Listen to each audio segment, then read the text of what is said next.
ঈশ্বরের দেও সব কিছু শ্রেয়, ছিল যে প্রিয় জীবনের সব দিন।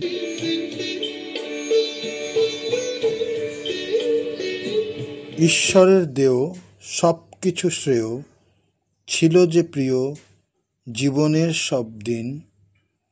ছিল খেলাঘর, খেলেছি দিন ভর, ভাবিনি তারপর খেলা হবে শেষ। জীবনের শেষে কে যেন এসে নিভিয়ে নিঃশেষে জীবন প্রদীপ। স্মৃতি রয়ে যায় বড় যে কাঁদায়, মনে পড়ে যায় কাটানো সেদিন।